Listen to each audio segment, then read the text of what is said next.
My name is Emily Moss, and I am so excited to be here with you today and to introduce you to the art of faux calligraphy in a short 3 to 5 minute tutorial.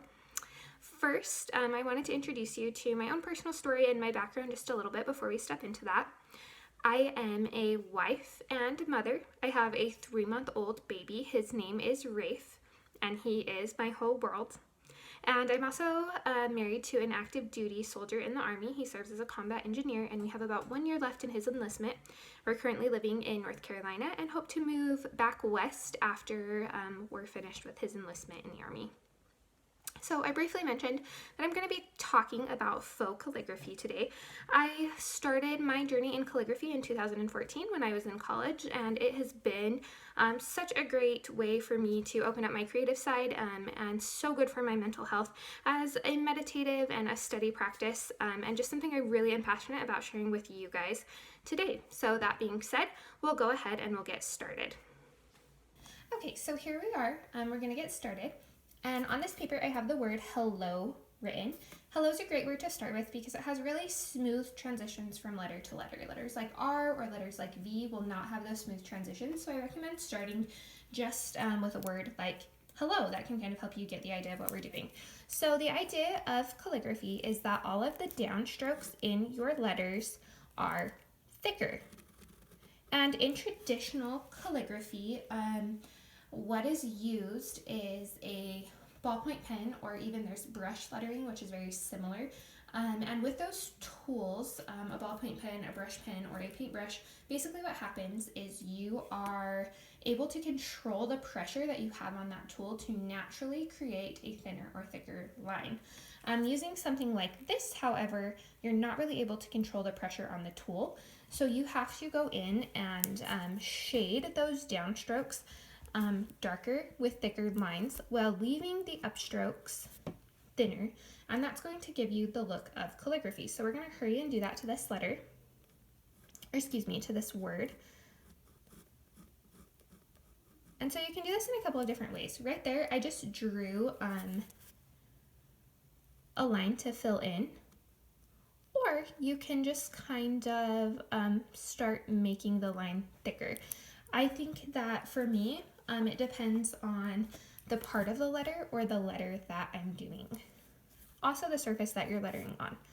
So I'm just going to quickly do those. So this is a downstroke in our letter E, and I just avoided that upstroke. And a great way to start practicing this is just becoming really aware of what are downstrokes and upstrokes. So if we trace this E, upstroke, upstroke, so we left them. This was a downstroke.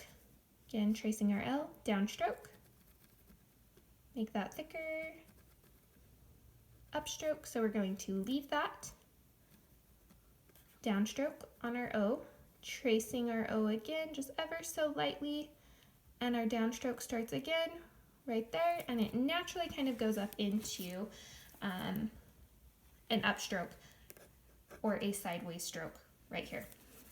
So that's the basis of what you do with faux calligraphy. I'm going to show you some pro tips to help your words look just that much more professional, that much more put together, and to really make them look intentionally nice. So you'll notice at some of these transition points that it can look a little bit awkward. And what I mean by transition point is just that point where you're going from the thick downstroke to the thin upstroke. So if you will just very, very lightly go over those thinner upstrokes, not making them thicker, just tracing over them, it can kind of help catch those awkward transitions to downstrokes. So we're going to do that again here, and I'm really not putting any pressure on my pen at all here. And I'm just going to go this way.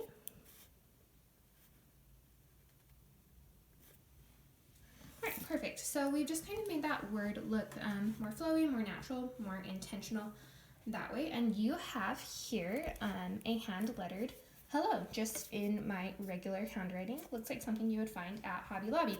And speaking of that, I'm going to, again, flip my camera back around and use this last minute or so to kind of show you some of the things that you can make once you've mastered or really become confident with your faux calligraphy. All right, it was so fun to be able to share one of my hobbies and one of my passions with you guys. And I wanted to share kind of what it can look like once you've practiced this skill. So you can really use this skill for a number of things. And it comes in handy for posters that you might need to make, labels that you might need to make in your home, making cute decorations and gifts for the people in your life, or even just things for yourself. And like I said, it was so fun to get to introduce you guys to one of my favorite hobbies. Let me know if you have any questions, and I look forward to hearing from you soon. Thank you so much, and we'll see you later.